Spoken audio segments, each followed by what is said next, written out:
want to do this?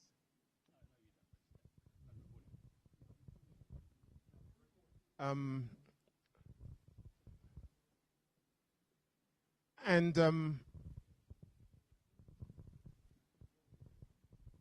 uh, there are those who, because of your own religion, find this discomforting. What I would say is that it is nothing to do with religion, but with spirituality, African spirituality. So feel free to take in your seats, stay in your seats and wait for a few minutes while we come back inside. Or those of you who are minded to, do join me just out here.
Gillian.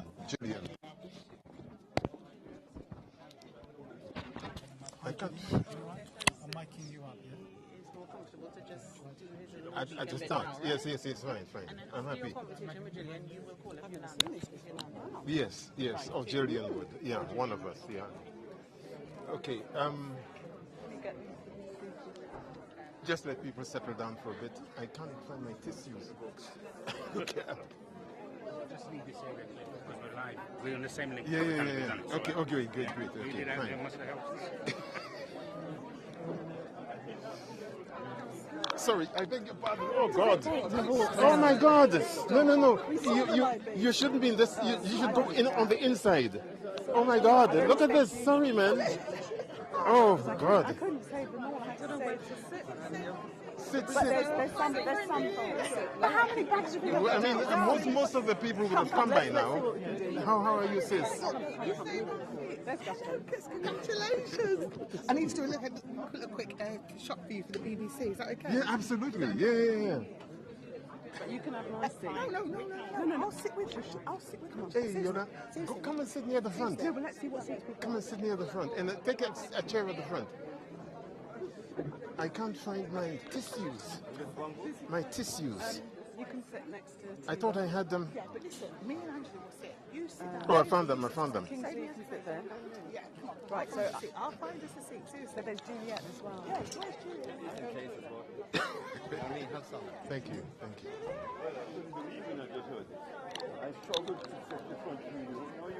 This is my niece's husband.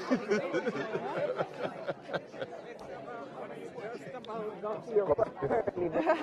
really? I'm so glad. We rushed off the seat when you Okay. we're trying to get pictures of you. Well, there's some people with Gus before you. Arjuna, could you get some more seats? Maybe we could put another row along here, on either side. Yes. Thing is, I want to say hello like I know that I've seen her on TV on a regular. Yeah. Anyway, just getting pictures if you. Oh, spotted.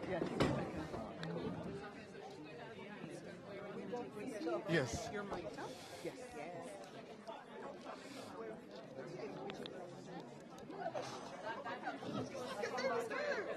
You're fantastic. I love you. I love you. I do.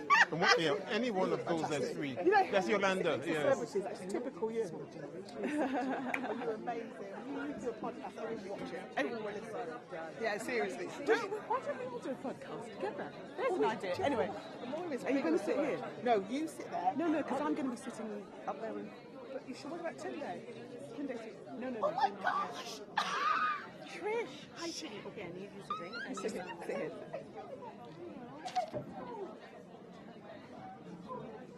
Michael, Can you sit down now, please? What about Angela though? I think we should do your bit now. Is that right? Make sure your dad sits there. Okay, I'll just stand for now. Doesn't give him my seat away. Oh, Tricia. They lived in the car. They lived together. Really? Yes. Many years ago, yeah. Okay. Have you got a mic? Suleiman, Yeah, I'll get some chairs. There's a chair. did you want us to use a mic? These are radio mics. Oh, I see. Okay. All right. And when it comes to the poet, we just give it. Okay, fine. All right. So you can introduce Michael. Yes. Yes. Good evening, ladies and gentlemen, brothers and sisters, family, friends. My name is Nicole Shamor, and I'm a member of New Legion Books.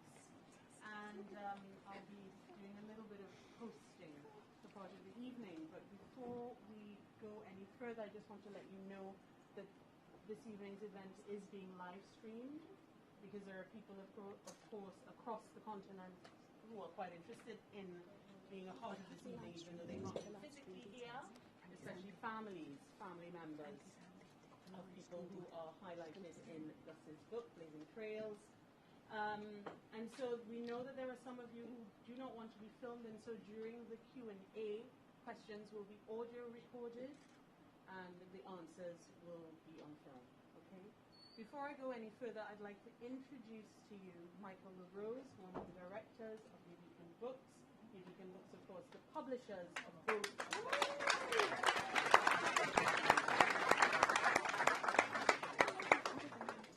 I just want to say a few words about New Beacon in relation to Gus's book. New Beacon has published 42 books since John LaRose founded the company in 1966. 2007 was the last time we published by ourselves, not jointly or in association. So in 2023, it's a big achievement to be publishing ourselves again. New Beacon has published poetry, novels, and non-fiction. Part of our poetry collection was just launched on Thursday. It's going to be used on the Underground, Art on the Underground by TFL. And sometimes you'll hear some poetry and you'll see somebody performing some poetry, and that will be our arrangement with New Beacon Books and TFL. New Beacon publish books to make an intervention, like how the West Indian child is made educationally subnormal by the British state system, education system, and like for the liberation of Nigeria. New Beacon Books are published to record our struggles and history. It's like the Caribbean artist movement and labor in the West Indies. This year, in 2023, we carry on that powerful tradition with Gus John's 2 new books, Blazing Trails, Stories of a Heroic Generation, and Don't Salvage the Empire Windrush. Thank you for attending a historic event. Thank you.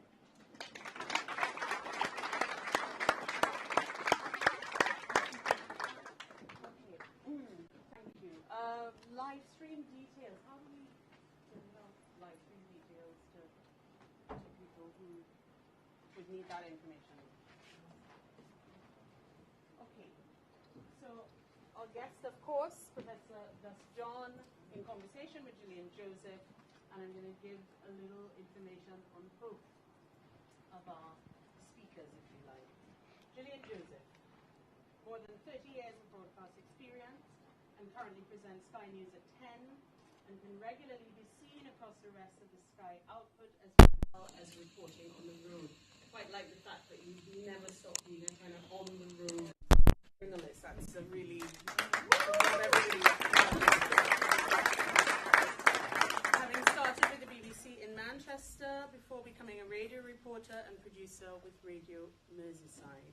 And she was one of the first, while in Liverpool, to break the news of the murder of James Bulger. I remember that. We remember that. Returning to London in 1998 and working as a reporter and newsreader on BBC Radio 1, Gillian has since then reported for the BBC's Black Britain programme, both the 1 and 6 o'clock news, Newsnight, and the holiday programme. I mean, all over the world you've been. All over the world. Gillian has reported from locations across the globe, including Northern Ireland, South America, and Africa, the continent of Africa. And accustomed to seminal stories, she's presented live on air for several hours the day Iraq went to the polls in that country's first ever democratic election. So lots of really big historic moments. Gillian has been there on the ground and has covered royal weddings, diamond jubilees, has covered the death of ancestor Nelson Mandela, and also the presidential elections in 2016 for Sky News from both Washington and New York, and then back again in 2020 to Washington to cover the elections and the subsequent fallout. After the murder of George Floyd in 2020, Gillian presented a highly praised Sky News special interactive program called Race and Revolution: Is Change Going to Come? Racial disparities were analysed in a kind of fresh light in this program and won Gillian more kudos. She has covered every UK general election since 2001 and extensively reported on the EU referendum around the country. And most recently, Gillian has reported from Kyiv on the war in Ukraine. Ladies and gentlemen, Gillian.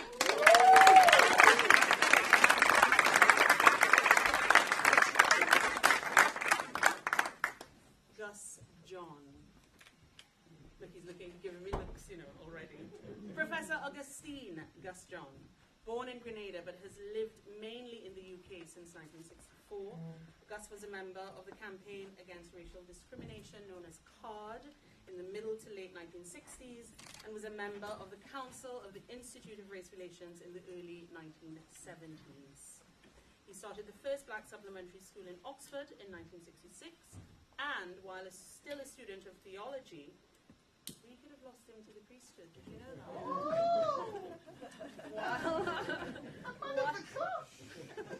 While still a student of theology, yes, and has been in the struggle to decolonize a curriculum and decolonize British schooling and education ever since the 60s, having started that first supplementary school in Oxford.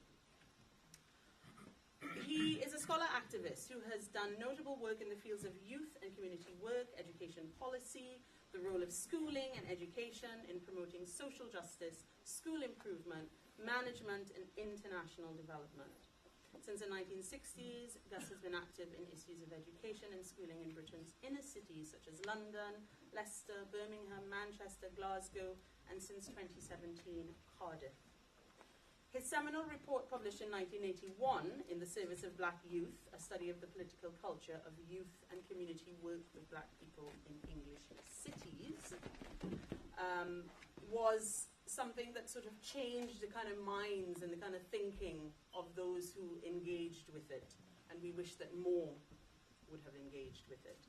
In 1987, he was appointed Assistant Education Officer in the Inner London Education Authority, ILEA, with responsibility for community schools, adult education, and the Youth and Play Centre service.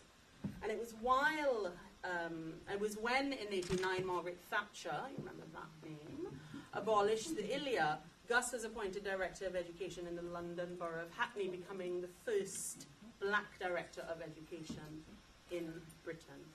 After 8 years in Hackney, Professor John joined academia and has since worked in a number of university settings, including as visiting faculty, Professor of Education at the University of Strathclyde.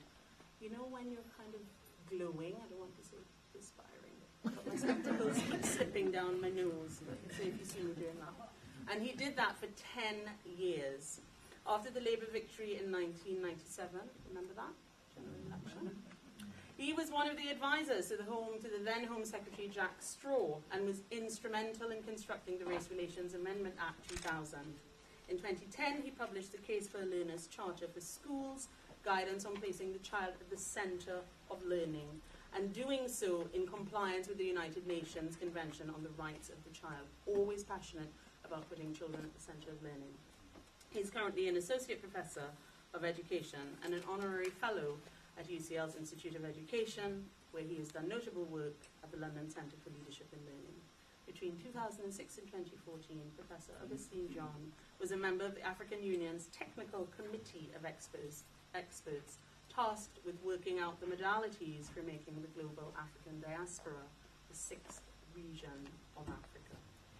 Professor John has written extensively on education, race, immigration, social policy, and civil unrest, and his first publication being Race in the Inner City, a study of Handsworth, Birmingham in 1970, is one which, can we afford to get it now? If people check on Amazon, I never go on Amazon. £300.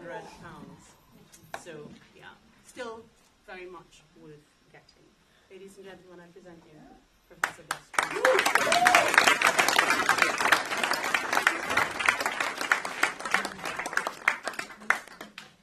Thank you, everyone. Is my microphone working?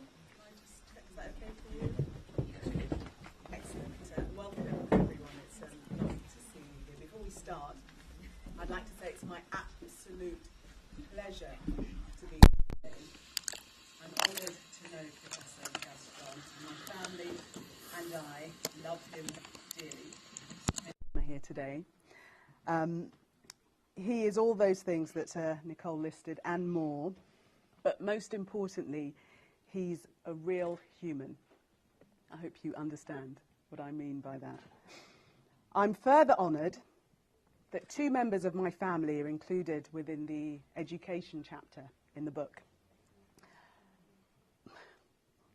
My much-loved cousin and godfather, Reverend Hewlett Andrew, and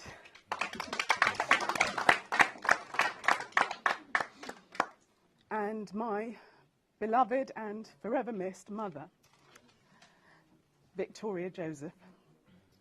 I promised I wasn't going to cry, because I cried when I received the book, and I had a cry earlier today, so hopefully I'll be cried out. There won't be any more tears.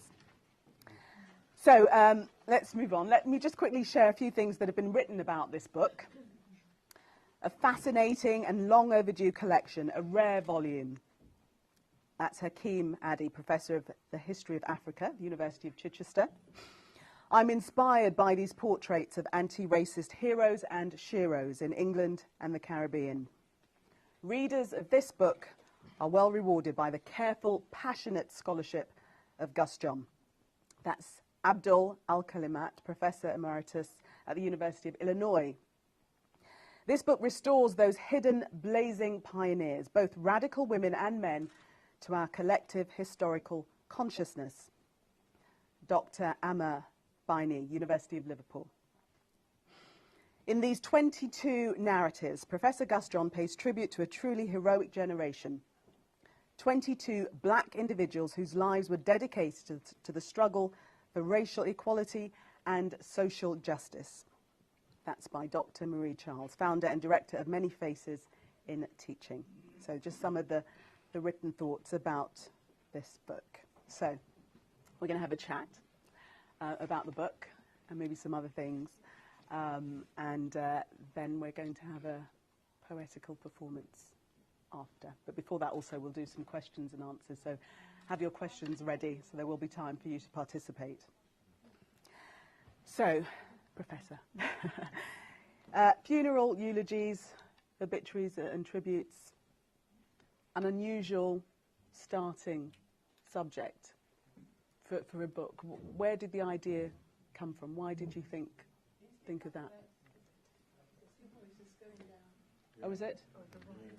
Is the mic still working? Okay, all right. So, as I was addressing you, I'll speak to the audience. So I was asking where the idea came from to use funeral eulogies and obituaries and tributes as a subject matter for a book. Okay, so let me stand. It's a pity that this isn't a raked space, so therefore you can't all see us. And I don't want you to go home with stiff necks, if you know what I mean. First of all, let me thank the families, many represented here, who agreed to have those tributes done of their loved ones. As you would see when you read the book, people passed on at different times from about 2005 until 2022. And although I meant to finish the collection in 2018 when June Baden-Semper passed on, good friends, loyal comrades were passing on, and it was just impossible not to include them in the book. So in 2019, there were 2 more additions, and in 2022, we lost our dear John Small and Milverton Wallace. So why bring these tributes together? Some of you will know I talk a lot, right? And I'm always in conversation with particularly younger people. I make the mistake in believing that everybody has had that long march that I've been on since 1964. And I'm always disappointed, actually, in how little younger people, I'm not talking about teenagers, I'm talking about people in their 30s and 40s, know about our journey since the Second World War. And so I'm on a train coming from York to London. The train stops in Leeds. A wonderful young man, graduate, black, gets on. And during the journey, we get talking. I ask him about his connections with Leeds. I tell him about mine and about how I helped to develop the supplementary school movement in Leeds. And he asked me, what is a supplementary school? Black graduate. 2 weeks later, I'm being interviewed for one of these small acts films, the subnormal one.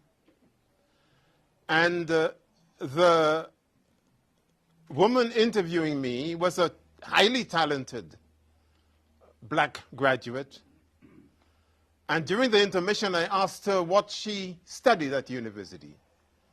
And she told me she read English. She was a graduate with a first-class degree from one of the most prestigious universities in the UK. So I asked her, do you mean English literature or literature in English? She looked very puzzled and then said to me after about half a minute's pause, what is the difference? And my heart sank. I thought to myself, here you are with a first-class degree from one of the most reputable higher education institutions in the world, and you do not know the difference between English literature and the degree that you've just done and literature in English. When I probed a bit further, I discovered that she read only 2 books by black people in her entire course. Shimananda Adichie's Heart of a Yellow Sun and Ngugi wa Thiong'o's Petals of Blood. And bringing those things together, it seemed to me that really we've been about our own thing, building communities of resistance, decolonizing the curriculum, which is what we were doing in those supplementary schools, ever since I started that one in Cowley Road in Oxford in 1966. And the rest of the schooling and education system just sails swimmingly by. There's no way in anybody's imagination that schooling and education system provides black students or any student of any ethnicity with an understanding of how the whole schooling and education system has erased masses of decades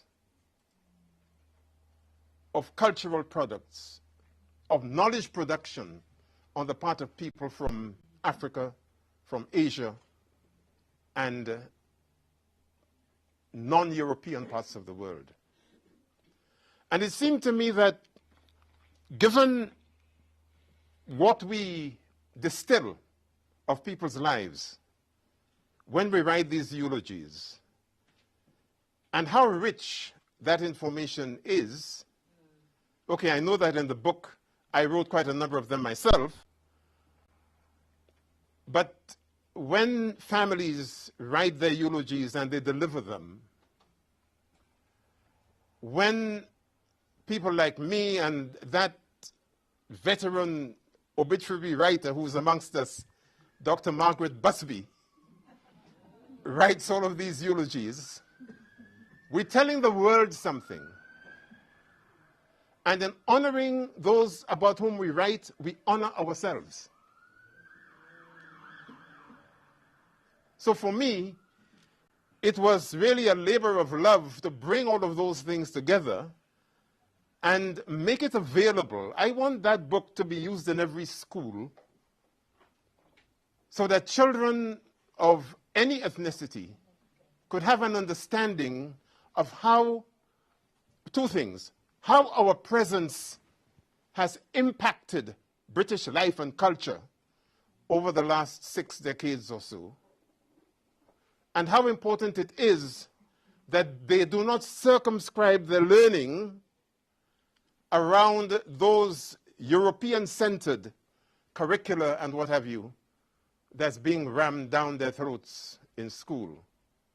Mark Twain had this famous saying, "I have never let my schooling interfere with my education." We have been about the business of not allowing British schooling to be the end all of our children's education. Hence our supplementary schools, hence our Black Studies programs, hence the work that people like Professor Hakim Addy has been trying to do with those benighted people at the University of Chichester. Long answer, but...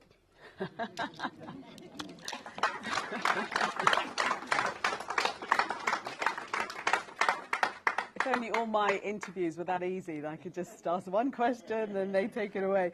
I wanted to ask you what led you to choose the 22 Trailblazers.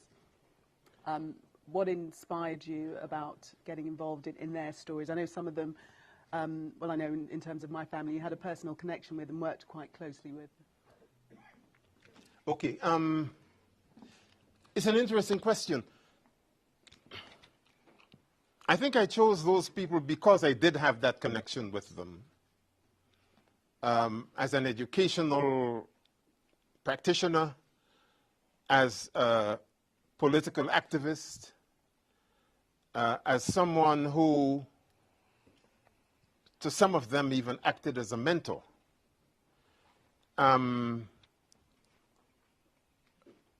Someone wrote to me recently and asked, why were there some glaring omissions in the book? And one person said, you did not write about Professor Stuart Hall. And it's true. I did not write about Professor Stuart Hall. I knew him. When I worked in Handsworth in the late 1960s, he was at the University of Birmingham running the Center for Contemporary Cultural Studies. But I never considered Stuart Hall to be an activist. He was an esteemed scholar, an unmatchable academic. But we did not move in the same circles. I was actively engaged in improving the quality of education that black children received, in debunking all of that European stuff that people were being taught uncritically. And, I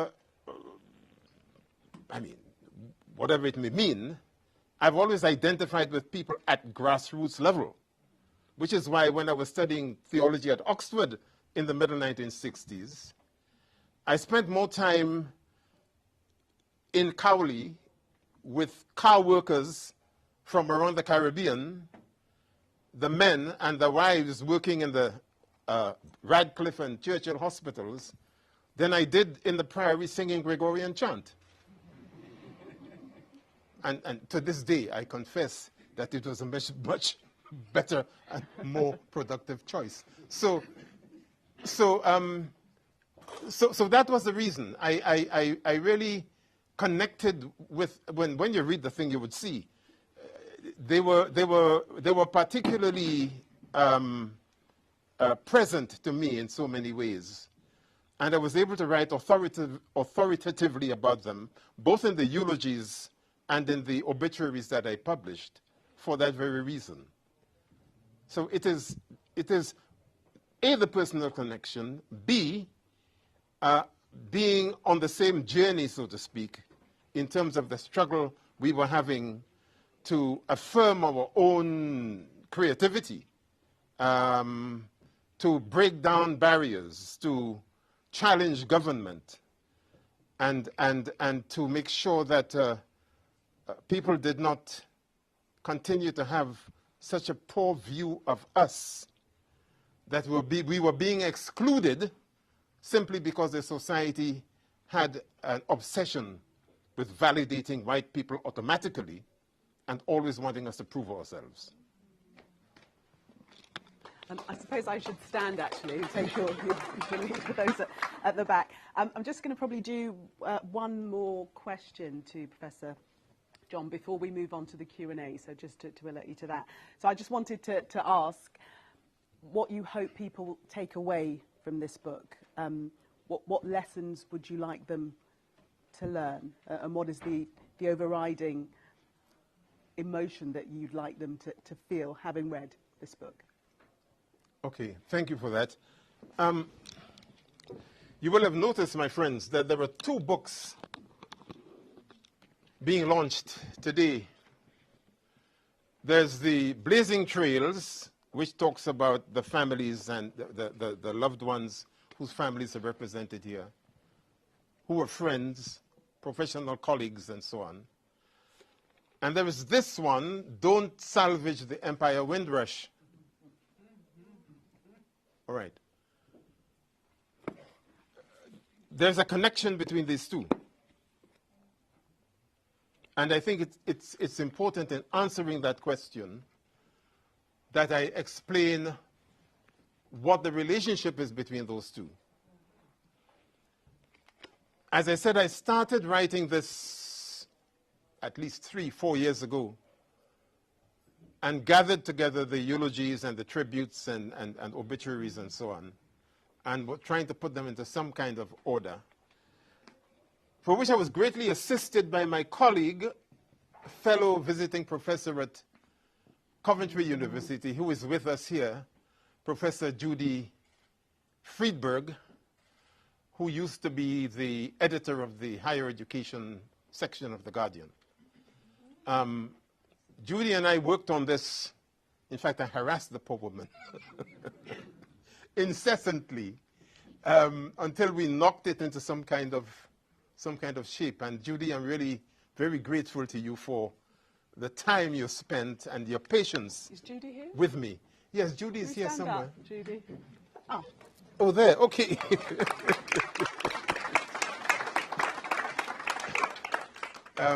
Very patient, very loving, and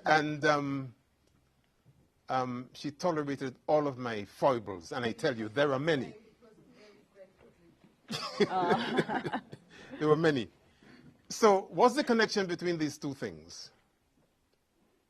Let me illustrate that by using an analogy.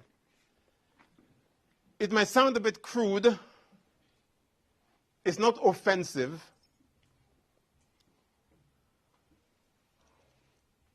And it is this. And I've thought about it a lot in trying to understand this phenomenon, the Windrush phenomenon, and trying to understand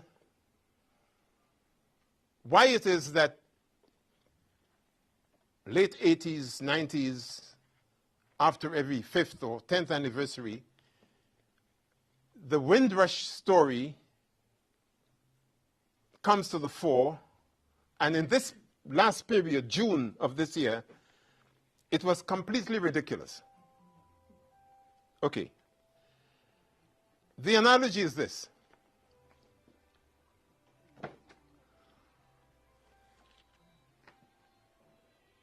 If I spit in your face,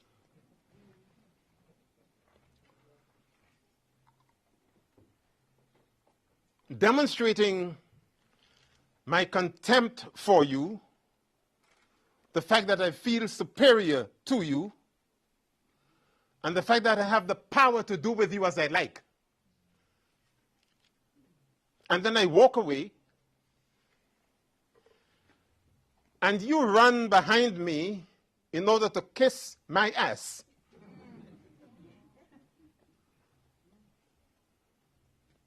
and then I turn around and I spit in your eye, and you brush it off, and you run behind me again to do the same thing, logic suggests that something is more fundamentally wrong with me than with you.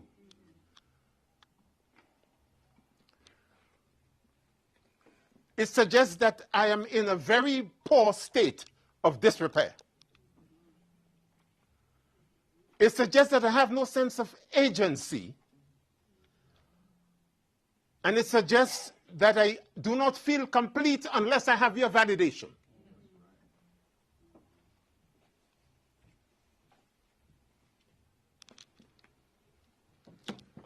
This book represents agency.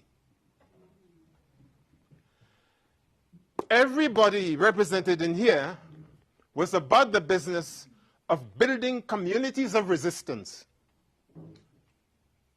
Resistance to systemic discrimination. Resistance to structural racism. Resistance to attempts to exclude and marginalize us as a people. Resistance to eugenicists who are telling teachers in teacher training in this country that not much could be expected from black children because genetically we are inferior and do not have much intelligence. Resistance to the view that our patterns of child rearing, our determination to give black children a sense of positive identity was neither here nor there, and any white parent could do that. Read the story of John Small in this book. And the fact that not enough people know about him, trailblazer, as far as social work and work with black families by social services departments was concerned, as far as the adoption of black children was concerned. So every one of these stories speaks to activism. Every one of these stories speak. It speaks loudly to what made us a community, how we organize ourselves collectively, believing that through collective action we could bring about change. That's what that's about. This, on the other hand, is an exercise in myth-making, total mythology. The idea that a boat comes at a particular point to London, bringing 500, 600 people from the Caribbean, in 1948, not even 1848, and that represents the beginning of multiracial Britain, is frankly stupid. It's senseless. It's ahistorical. Okay, and even if you were to say the key people involved in that Windrush boat were people coming back after the Second World War, we need to ask ourselves, what happened to those who stayed after the First World War? I have a daughter who's a filmmaker. In 1919, I'm not that old, nor is she. in 2019, she was commissioned by Welsh Television to do a 4-part series on the 1919 race riots in Cardiff. The place where I live now is less than half a mile from where this riot took place, in Bute Town. And most of the population, the black population of Cardiff, originate during that period from 1890s to the end of the First World War. And they're a settled community, relentlessly, perennially battling racism. Their counterparts could be found in Liverpool, in London, in South Shields, in Tyneside, in Manchester. But leaving the black presence in Britain before that boat arrived aside, leaving that aside for a moment, the fact of the matter is, you cannot separate those people who came on that boat from their own history, for God's sake. Why were they coming? Michael mentioned New Beacon publishing Labor in the West Indies by Professor Arthur Lewis, who became the first Nobel laureate of the island of St. Lucia. A seminal study. Arthur Lewis was writing a Fabian pamphlet describing the conditions in which people were living and working on the plantations across the Caribbean. He documented that massive wave of labor unrest from Grenada to Trinidad to St. Kitts to Antigua to Jamaica between 1931 and 1939, 9 years before the boat came here. People were living in penury. And when you have time, look up the Moyne Commission report, and you get a sense of what I'm talking about. Okay? So the idea that there were all of these good, loyal, patriotic colonials coming to Britain to help the mother country rebuild itself and make itself prosperous again, when, by his own admission, Sam King was saying that he didn't want to continue living in a colony. The conditions in Jamaica were such that he and his children wanted nothing to do with it. They were coming here to the mother country. How had Britain left the Caribbean? What state, economically, was it in? It was being run as crown colonies. The Queen was represented by some Governor General in a cocked hat.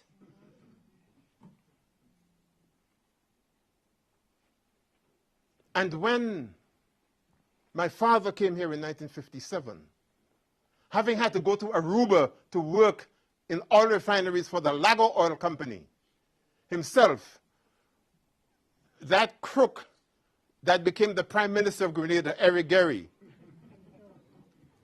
Rupert Bishop, Maurice Bishop's father, they were all part of that group working in Aruba at the time. When he came in 57, and we stayed in our little village in Concord in Grenada and heard about the 1958 race riots in Nottingham and in London, we all took fright. We were concerned, deeply concerned. Even more concerned when 1 year later we heard how Kelso Cochran, a dedicated, law-abiding worker, gets injured at work, a carpenter, goes to be patched up, and then on his way home, nursing his injuries, he's set upon by 6 white racists and killed. The police were told who did the murder. And they took a hands-off approach to the whole thing, believing that if they went to arrest white people for killing Kelso Cochran, there would be even more race riots in Notting Hill. We have to join up the dots.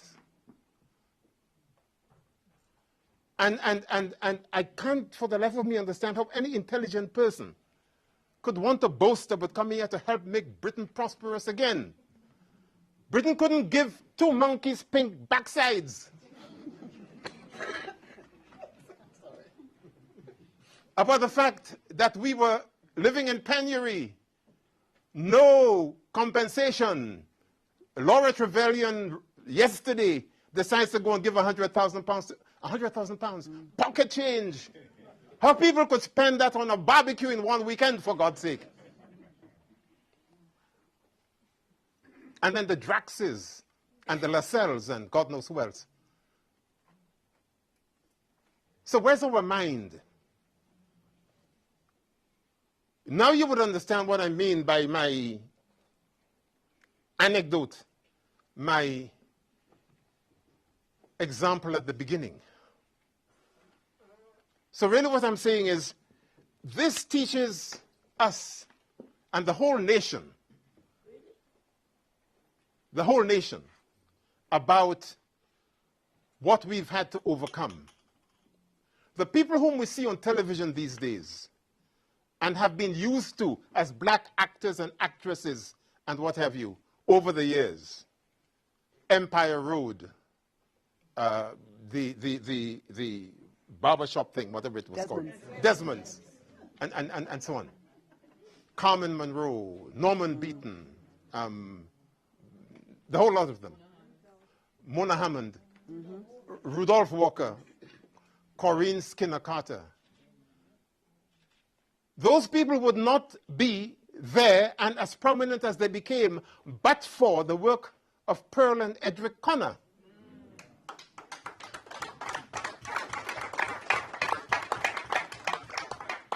We take it all for granted. We do not know, and this book tries to provide that knowledge, who those people were, what they did, and how what they did contributes and contributed to who and what we are now. And it is the privilege of youth to believe that history begins with them. I was like that when I was young. I mean, bold and audacious and believing that I had wisdom galore. Humility came with age. Why are they laughing? What is the point I'm making? The point I'm making is that it is important for us to understand these things.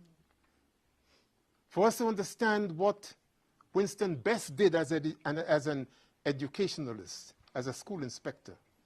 Understand what Willis Wilkie did as a social worker. Understand that we started credit unions. And when the banks were turning their backs on us and deciding that we were not trustworthy enough to give funds to do whatever it is, including buying our houses, we had our partner schemes and our Esusu schemes and saved our money and did it ourselves. All of that is missing from this Windrush narrative. So, okay, let me be clear. I am not saying that the fact that that boat came when it did, carrying those people, was insignificant historically. That is not what I'm saying. It was perfectly legitimate for Sam King and all of those other people who came on that boat to have met regularly. I was at Presentation College in Grenada between 1958 and 1962. We have an old boys club. From time to time we meet in London, we meet in New York, we meet in Grenada, we reminisce, we talk about who did what, who lost their way, who went where they should, all sorts of stuff. And it's good. And we eat roti and we drink rum. Fine. Wonderful. And at the end of it all, we feel good about ourselves. And we stand tall because we believe we made something of our lives thanks to our alma mater, Presentation College. Those who came on that boat were entitled to meet as regularly as they wanted. They could have gone on cruises. They could have hired Wembley Stadium and have a big party, joining everybody else who came after them. What they did not have a right to do, what they do not have a right to do, is to sweep all of that activism and resistance that we've been doing since the 1960s into something called the Windrush generation and suggest that all of that happened only because those 500 people came on that boat. But you know what disturbs me about it? You know why? Somebody wrote to me today and said, what's the matter with you? You're not content with launching one book, you've got to go and launch two. And I sent him an email saying, my friend, I live in London. And I'm used to waiting 23 minutes for the 102 bus. And then 2 and 3 come at once. So that's where that comes from. 2 for the... My last one was in 2010. It was mentioned, the case for Luna's Charter for Schools. And I thought it's about time that there were more. So I did 2 at once. Okay? The point I think I'm making is this. We cannot allow that all that this represents, and I hope, as Professor Hakim Adi said in his endorsement of this book, that it would be an invitation to others, young scholars, school students, ordinary people, to go and do some more research, find out more about each of those 22 people. Tell their children about it. Talk to themselves as parents and grandparents about the same period that this covers. There may be more. If I had waited, I would have been able to include people like Mavis Best, people like Donald Hines, and so on.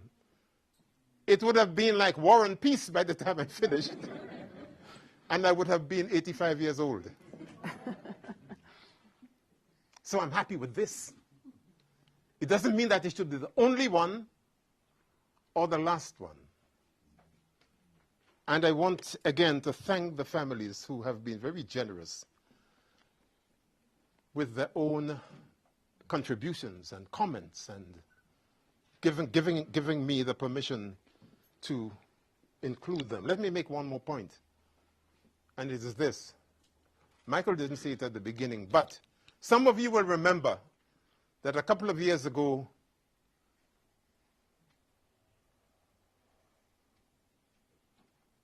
there was a crowdfunding campaign to try and support Resurrect New Beacon. It was ably led by some young people, not old fogies like me. Francesca Gilbert,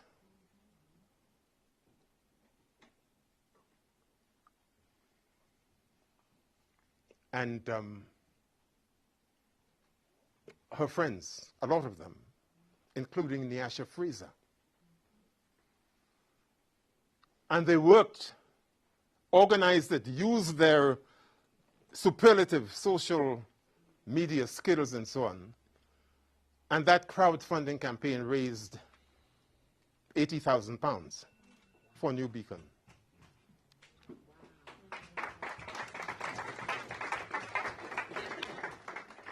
My contribution, as someone who has been associated with New Beacon since 1966, and to whom John LaRose was mentor, teacher, friend, and brother, my contribution to helping keep New Beacon afloat was to write these books. All the proceeds from them go to the bookshop so that it can continue and build itself.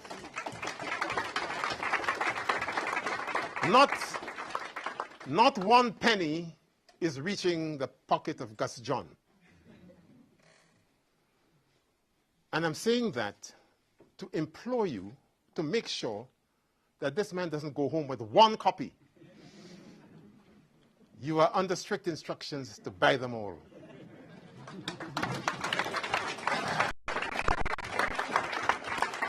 Right, we have run over time. You won't be surprised to know, but I think we'll still do the Q&A. Yes, Okay, yes, we do the Q&A and then a few. okay. So we'll go ahead with the Q&A. Are there any questions? Anybody would like to ask a question? Trisha Dudu.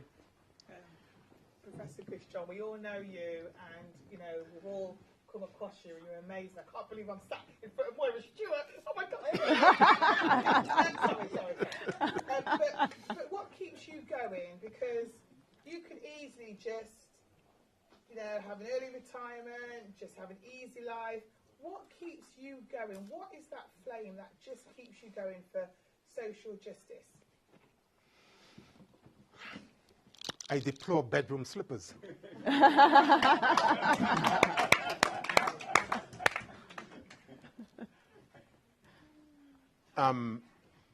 Thank you, Trish. So, I did have early retirement. After 8 grueling years in Hackney,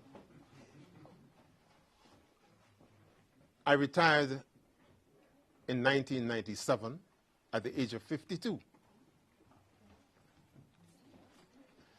I have arguably been considerably busier since then than I was before. And I suppose I never get tired of kicking ass. And that's as good a reason to keep going as any, because as you can tell, every single day that you open a newspaper, read the news, and hear all of these crazy people, there are loads of asses to be kicked.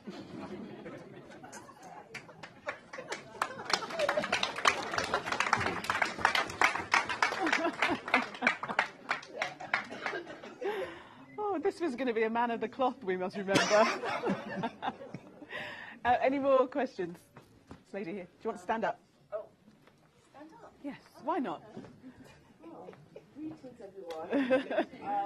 I'm Tracy, also known as Sister Just Sunray, and radio show host for Galaxy. I've admired you for many, many years, and I'm choked to be here, and thanks to others in the room, I was able to be here. And I've seen and heard you giving your introductions to your books.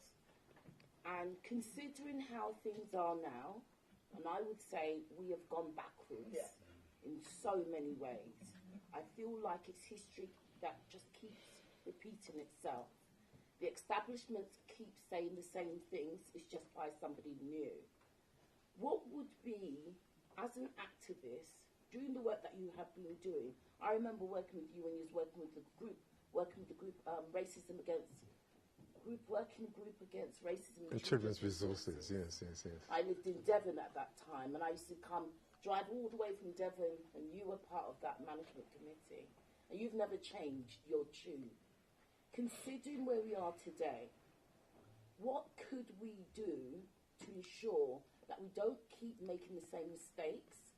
Or can you give us some special kind of weapon that will help us to pass on to our children to stop us keep making these same mistakes? Because it's just history repeating itself, and nothing's changed. It's just a different face. Yes, I mean, it's a very important question. I try and be brief.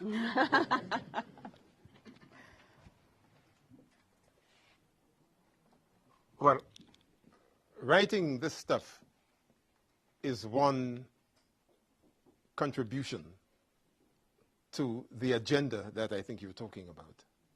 I would say 3 things. One, there is need for more intergenerational conversations. And I hope that both of these books, but particularly this one, would help to inform some of those conversations.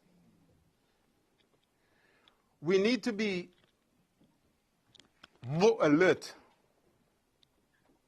to the challenges that young people are facing today. It is quite important that we understand that whereas for people of my age, I had an experience of struggle, of organization at a political level in the Caribbean before coming here, even though I came here when I was only 19 years old. What I remember, and I write about it in this Windrush book, what I remember about what we were doing after 1964 confirms, I think, what Trish was saying, what you were saying about things going backwards, right? We were in a different age, a different era. In two respects. One, there is obviously that new technological revolution and all that it allows, good and decidedly bad. But we're also in a situation where young people are much more comfortable materially than my generation was, for example, when I came here as a late teenager in 1964.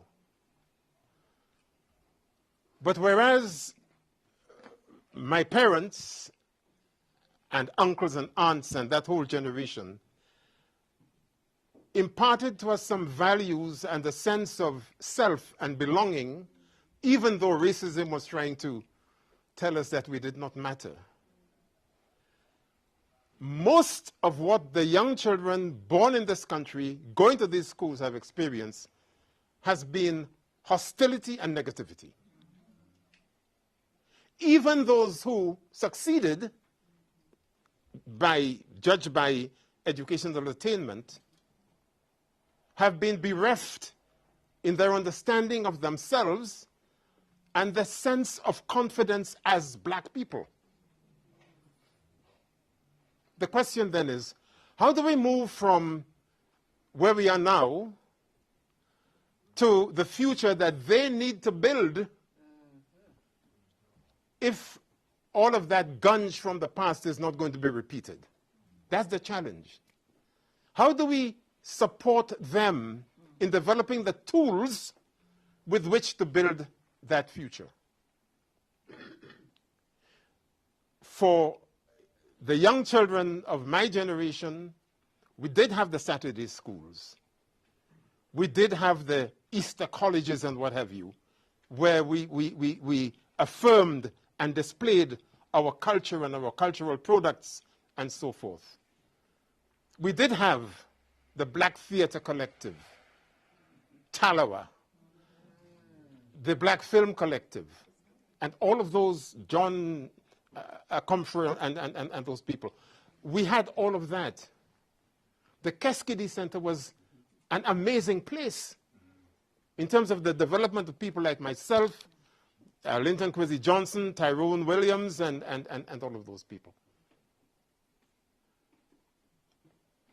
I believe that we need to build those institutions again and reclaim our youth. There is now not a statutory youth service in practically any local authority in the country. So we can't even depend upon the youth service to provide that guidance to our young people.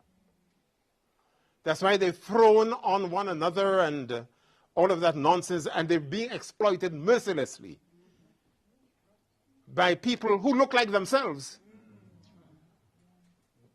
with drugs and county lines and all kinds of nastiness. We've got to take some responsibility for that. First, by ensuring that we talk to our children, they have an understanding of where they're coming from, what the challenges are that they would continue to have to face, and how they could learn from what all of those people did and more in order to position themselves where they feel more confident about facing those challenges.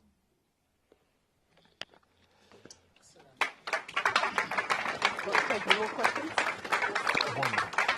Okay, so this will be the last question, if you'd like to stand. Do you want to stand? Just to kind of carry you on a bit further on that point, again, you know, like everybody, I'm just really happy to be here and hearing you talk today. Let's tell people who you are. I mean, we can't miss that opportunity. The famous Martina Laird.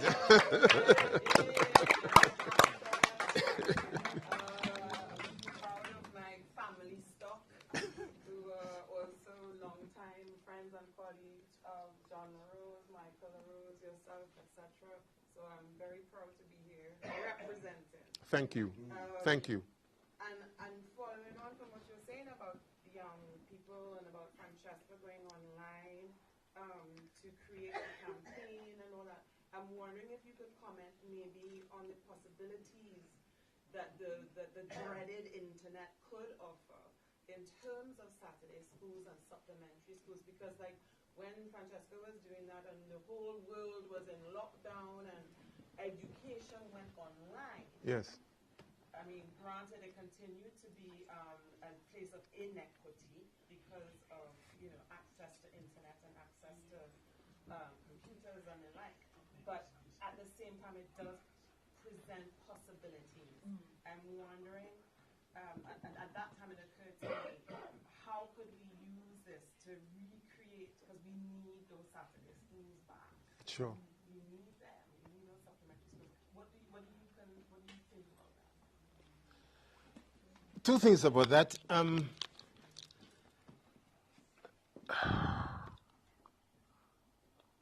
I believe that we need to take knowledge production much more seriously amongst ourselves as a people, and understand the arenas within which we generate and create knowledge and disseminate it.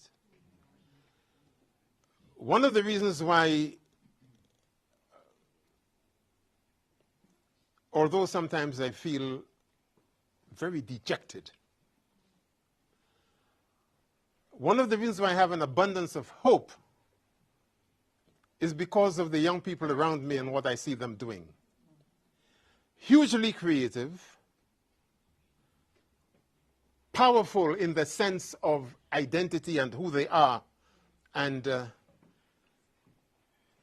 not willing to take the kind of rubbish that they knew their grandparents had to put up with in that early period. But needing, in my view, some proper guidance and direction as to where to take that, how to deal with it, how to make it as productive and impactful as possible. And yes, the Saturday school construct, the Saturday school as a place is important. But there are other arenas which young people are creating for themselves, where a lot of that is happening. I think we need to use the internet to share it more. So we talk about what is successful, what mechanisms we might use for generating stuff, as well as what pitfalls we need to avoid, and be open about that. Over the years, I have learned as much from examining, as a social analyst, examining our defeats as our advances, right?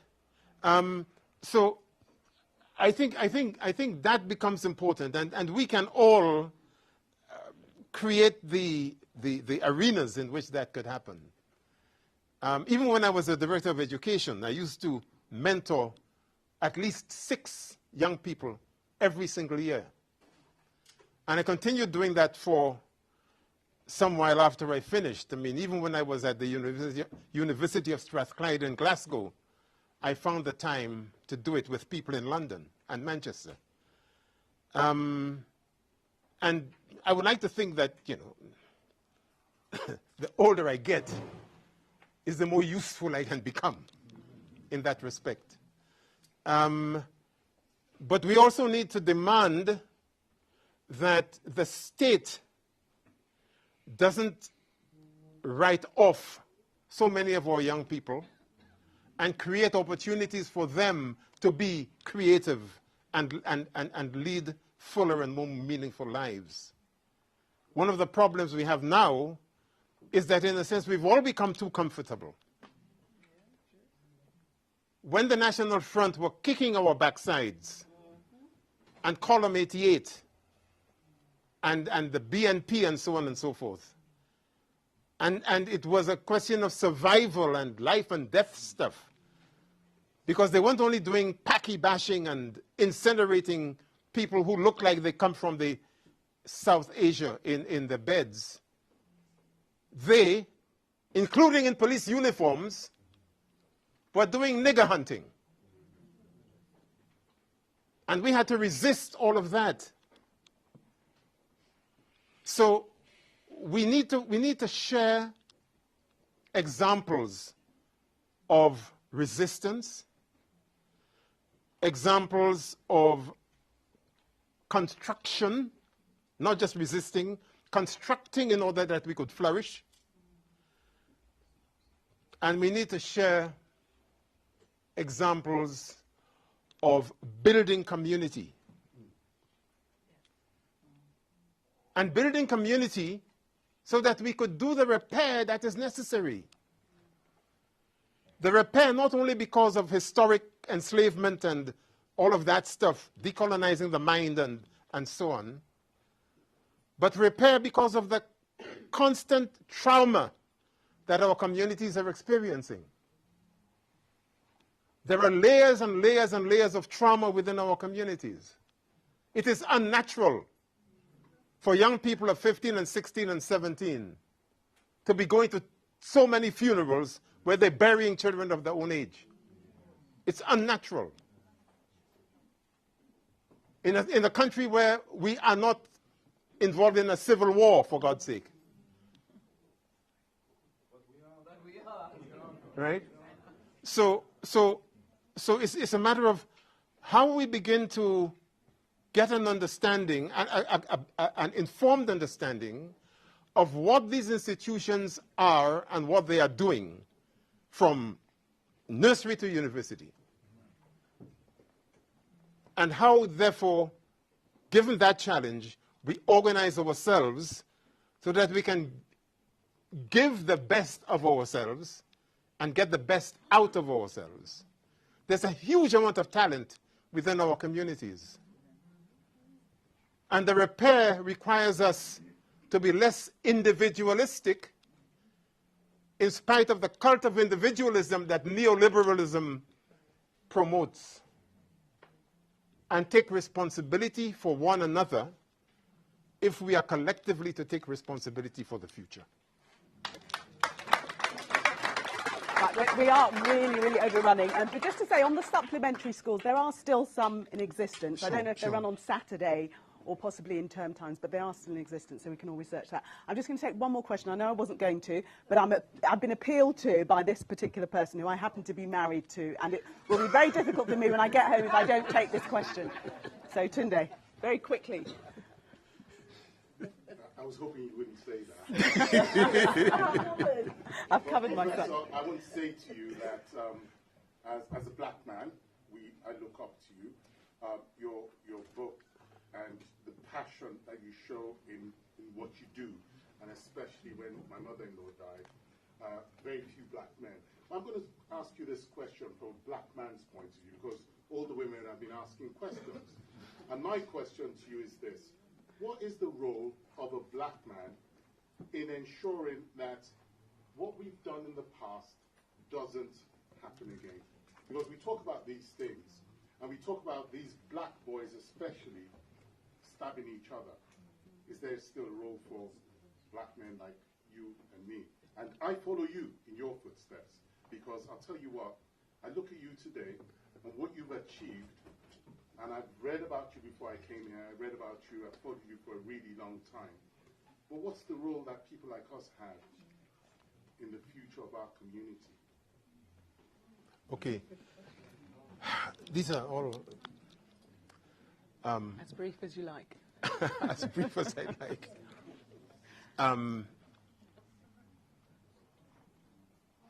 I think the first thing to be said is that we are not a homogeneous group. People are at different stages of their journey, of their growth in consciousness, of their journey to discard and debunk unwarranted behaviors, to become better parents, to be better examples to their children and others around them.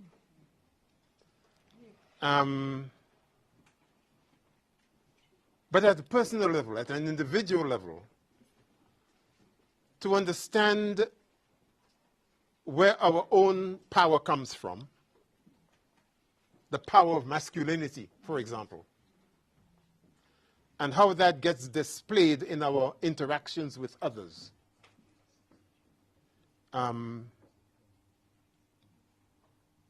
I trained myself to be a feminist.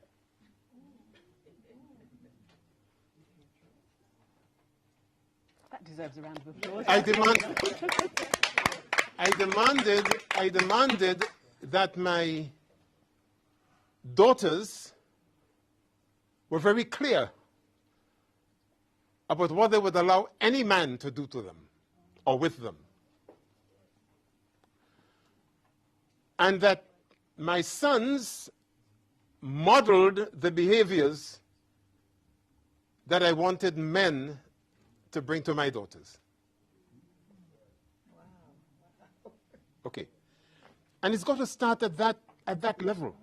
It has to start at that level. So the way we interact with one another, the way we resolve conflict within our own homes, the way we encourage our children and their friends to have conversations that are positive, and where there is conflict, find ways of dealing with them without resorting to put downs and violence and so on and so forth. The way we encourage boys, young males, to reconstruct what masculinity is, so that they do not believe that you've got to have these particular traits and behaviors, etc., to be a man. Difficult terrain. We don't do enough of it within our own homes, let alone our communities. And when young men get together as friends, sometimes I get very concerned about the quality of the conversation. And I begin to wonder, what is it you're going to bring to the parenting of your own child? What is it you're bringing to your relationship with a woman? So it is as granular as that before we begin to talk in more general terms about black men. It's not a homogeneous category, and it is only by looking at the interstices of the whole thing that we begin to understand ways in which black masculinity is challenged within these hostile environments in which we find ourselves. Whether you're a surgeon, a professor, or whatever else. We constantly inhabit hostile environments. And for me, as I've grown up, apart from having a total abhorrence of foolishness, I can't stand foolishness, right? But in addition to that, for me, it has been about understanding what makes me, what can make me a better person? Who do I want to be?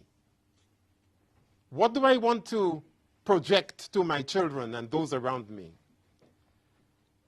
And how do I set an example of respect for others, love of myself and of others, and an ability to bring people together so that collectively we can assume the responsibility for looking after our boys? It's a massive task. But it's got to begin at that basic level and then begin to see how it radiates into other areas of black boys' lives and black girls' lives. The one thing that I really worry about right now, some of you would know that I run this charity called Communities Empowerment Network. I started it the year after we finished this working group against racism and children's resources with Jerry German, who was one of the founders, 1999.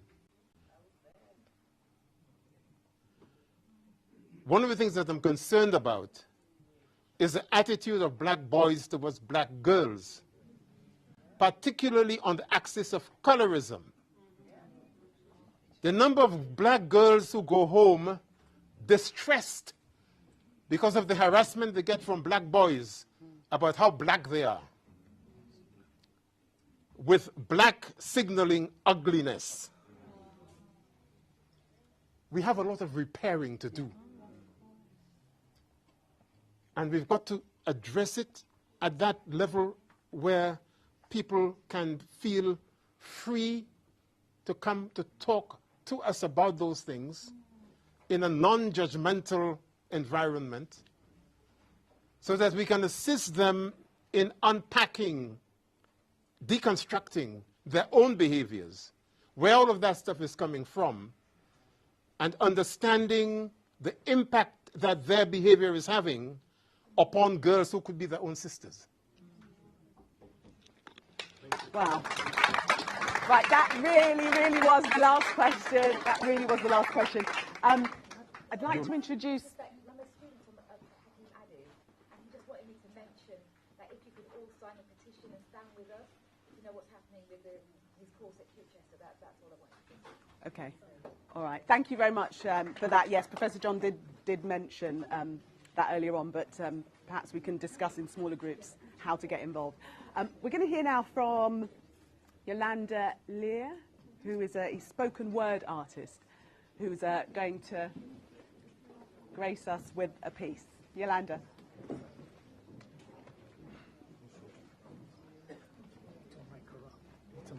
Yes, do please, do. Okay. Yeah, but I was going to close it. I was going to close it, so I still need a mic. Yeah, probably Professor Gaston. Okay, do you want to take the floor? Can we give her a round of applause? Yes, do too. You've got to project your voice because there's not an actual microphone, okay? So be as loud as you can. Do you want to take Professor John's? I'm going to close it. Do you want to take Professor John's? Yes, I'm going to close it. Excuse me.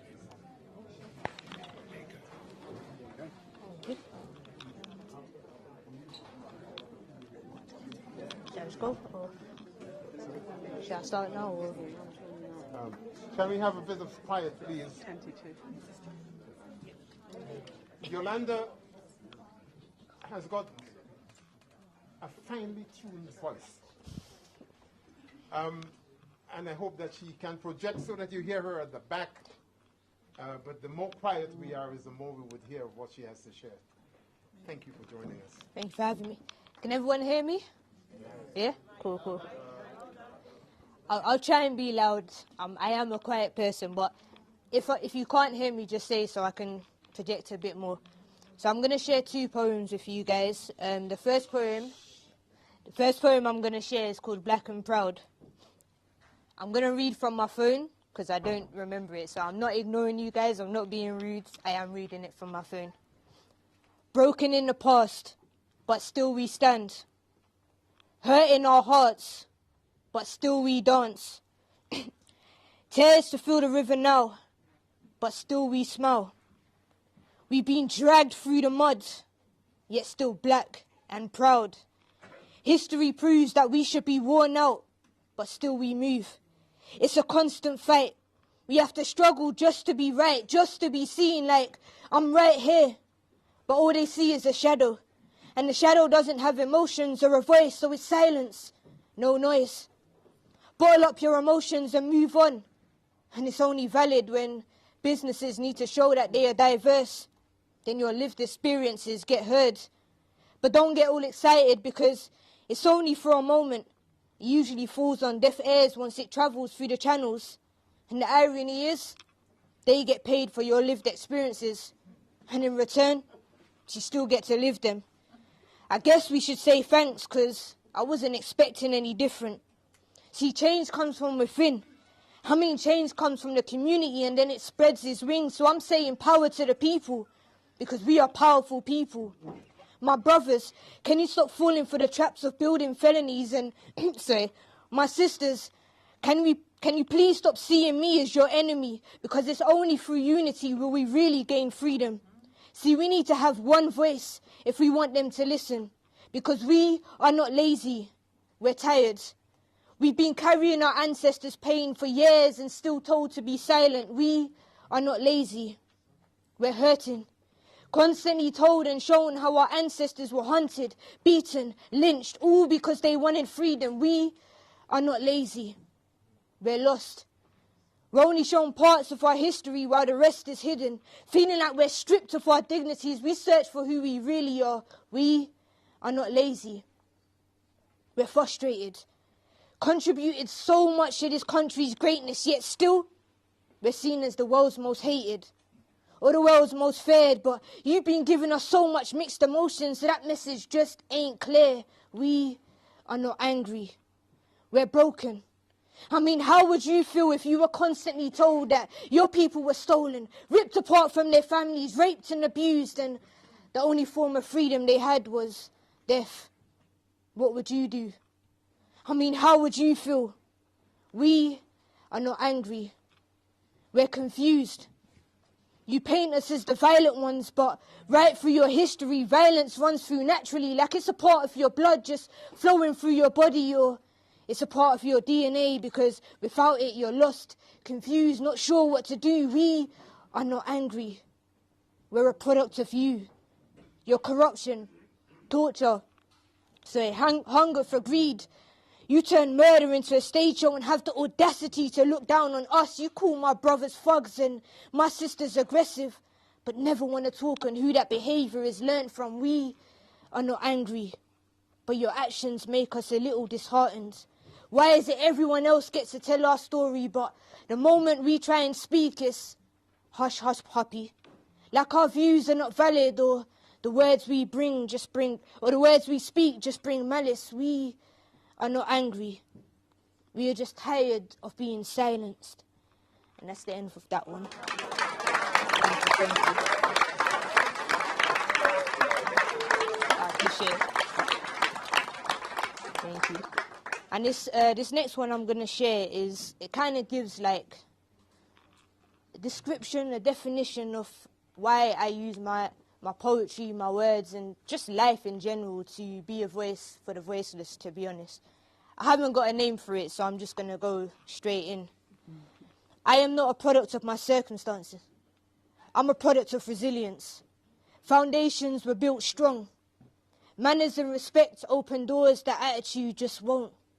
I was taught from young that I was never alone. I was told that Jesus loves me and he has the whole world in his hands. My grandma would sing those songs on the regular, though she definitely wasn't the best singer.